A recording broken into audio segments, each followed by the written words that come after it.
Hey folks, welcome into the Thinking Crypto podcast, your home for cryptocurrency news and interviews. I'm your host, Tony Edward. On your way in, please hit that subscribe button as well as a thumbs up button and leave a comment below. If you're listening on a podcast platform such as Spotify or Apple, please leave a 5-star rating and review. Folks, we have to start by talking about the price of Bitcoin because it took back a lot of the gains it made over the past 24 to 36 hours. It was trading at near $122,000 last night, but now it corrected and it is currently trading just above 119,000. But there's no cause for alarm. I often state that markets can fake us out, right? There's usually fake outs, but from the macro perspective, we're still on track. Everything is still looking bullish. There has been no invalidation of the bull market, as I've been telling you guys since the tariff crash and much more. All the respective metrics and signals are there. And the one good sign we continue to see is that the MACD on the daily chart for Bitcoin has flipped green. So the bulls are in control despite this pullback. So we just got to be patient. I do believe we're going to see a major rally this month, Bitcoin hitting new highs. And obviously we're not far from that. And I believe altcoins are going to rally as well, but we got to be patient. Now, we continue to look at global liquidity as the major leading indicator. Global liquidity, as I've been telling you guys, shows a top right now in late September to early October. So it could continue to rise. We just have to wait and see. As of the data today, it shows that's the top. So right now we have to plan for Q4, early Q4 being the top of the market. And in addition, if you saw the news today from the mainstream outlets, Trump extends the China tariff deadline by 90 days. That puts us into October. So a major macro roadblock here being pushed back once again. In addition, we expect Congress to pass the crypto market structure bill, the Clarity Act, by the end of September, early October. So you have these three major pillars here saying that the blow off top is going to be around early Q4. Now it could extend and we could see global liquidity rebound where this thing goes further into Q4. Maybe it spills over into 2026. But as of right now, these are the things I'm looking at and they're facts. The data of global liquidity, Congress, David Sachs said Congress is going to get the market structure bill passed by the end of September. That's going to be a huge narrative that mainstream media is going to run with. And then the tariff deadline pushed back. So if you disagree with me, please leave your comments below telling me why this is wrong. But I think you all can reasonably see here that through the process of elimination and certain factors we've seen historically that this is setting up for a blow off top come Q4. But we'll have to wait and see. But guys, like I said, be patient. The market's doing its thing. The macro thesis is still in play. All right, moving ahead, Commissioner Hester Peirce and Chair Paul Atkins of the SEC today confirm the wrapping up of the SEC versus Ripple case. This is important because, you still have the FUDsters out there saying, oh, we want to see from the SEC and all kinds of crap, right? So Hester Peirce, Commissioner of the SEC, tweeted out, last week, the SEC's case against Ripple was finally laid to rest, a welcome development for many reasons, including that minds once occupied with litigation can now concentrate on creating a clear regulatory framework for crypto. So I've often said the Ripple case certainly sets a precedent because its case law can be used to help craft regulations and much more. And look at this. Chair Paul Atkins replied to her tweet here saying, Commissioner Peirce is right. With this chapter closed, we now have an opportunity to shift our energy from the courtroom to the policy drafting table. Our focus should be on building a clear regulatory framework that fosters innovation while protecting investors. Hashtag Project Crypto. This is great. This is the transparency and the communication level that we wanted for over the past 4 years with Gary Gensler. But of course, he was a scumbag regulator. But great to see the SEC has done a complete 180 and things are moving in the right direction. So this is very, very bullish. Now, Paxos, the stablecoin infrastructure and issuer company, they have joined Ripple and Circle in pursuit of seeking a national bank charter license. So many of these crypto companies are looking to establish themselves to be bank-like, if not full-on be a bank. And that's why JP Morgan, Jamie Dimon, and all these guys are so scared, right? Disruptions at their doorstep. So the firm, which issues PayPal's PYUSD, and Paxos said it was looking to convert its New York Department of Financial Services trust charter into a national one.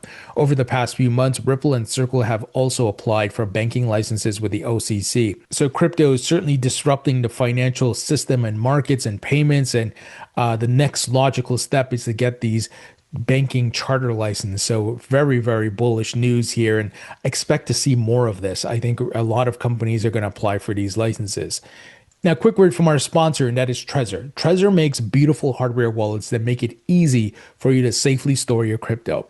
I'm a big believer in self-custody. I've preached about it for years, folks. Many of you know I've been a user of hardware wallets. I store the majority of my crypto there, and I'm a user of the Trezor Safe 5. And Trezor, they were the first ones to create hardware wallets. So they started this whole thing. They started the seed phrase setup and much more. And their hardware wallets are open source. And folks, they support the majority of the crypto tokens out there. Of course, your big ones, Bitcoin, Solana, XRP, Ethereum, and much more. They even support new tokens, even BlackRock's BUIDL. That's their tokenized money market fund token. They have a great software suite called Trezor Suite, which helps you to manage your coins. And they also have a hand-holding service, so you can talk to a Trezor rep to help you set up your device and much more. They, of course, don't ask you for your private keys. They just help you to navigate the device, how to set it up and so forth. So that's a great service. You can talk to someone at the company to get this going. And folks, if you use my code, which is Thinking Crypto, all one word, Thinking Crypto, you can get 5% off the devices. So check them out, folks. I'm a user, and they make great hardware wallets, and it's a great option, the safest way to store your crypto. So check out the link in the description to learn more. Now, folks, look at this news. It's very big. Jeff Bezos's Blue Origin now takes Bitcoin and other cryptos for space flights. This is huge adoption. And this is an indication of crypto's maturity and growth, that a space tourism company will accept crypto because they know a lot of rich people own crypto now. A lot of Wall Street and TradFi folks are getting involved. So here's the headline: Space tourism meets crypto as Blue Origin accepts Bitcoin, Ether, and USDT. So this is really amazing news. And of course, the question comes up, will Amazon be next? Because of Jeff Bezos's link to Amazon, obviously his influence and much more. So let me give you the detail. Jeff Bezos's Blue Origin has partnered with Shift4 Payments to let customers pay for trips to outer space in cryptocurrencies and stablecoins. According to a Monday press release, Blue Origin's new Shepherd tickets can be purchased in Bitcoin, Ether, Solana, USDT, and USDC. Blue Origin, which has flown more than 75 passengers past the Kármán line, if I'm saying that right, the internationally recognized boundary where Earth's atmosphere ends and space begins, will accept direct payments from popular wallets like MetaMask and Coinbase. Shift4 CEO Taylor Lauber said the company was thrilled to extend its vision of revolutionizing commerce beyond Earth. Alex Wilson, head of crypto at Shift4, said crypto and stablecoins will likely become an increasingly popular way to pay for high-end purchases. So folks, this is adoption news. I mean, incredible, right? And once again, is Amazon around the corner? I do believe eventually Amazon, Walmart, and all these big retailers are going to accept crypto. They may be a bit slower because they have a lot of moving parts and components, a lot of different products, products at different valuations, prices, and so forth. So, this is where it may take them a bit longer, but I think they will eventually, because crypto is getting the clarity from legislation. It's getting mainstream adoption. It's here to stay, clearly. So it's just a matter of time. It's not a matter of if. So let's see who else follows, but this is huge adoption news. Now, folks, we got huge news around Chainlink. Many of you know I'm a link holder. I'm very bullish on this project. Well, they have partnered with the Intercontinental Exchange. And the Intercontinental Exchange, also known as ICE, is the parent company of the New York Stock Exchange. So they're a massive institution. So the collaboration will allow Chainlink to now bring high-quality derived Forex and precious metals data on-chain. This is why I'm bullish on Chainlink. Many other blockchains use Chainlink's price feeds and oracles.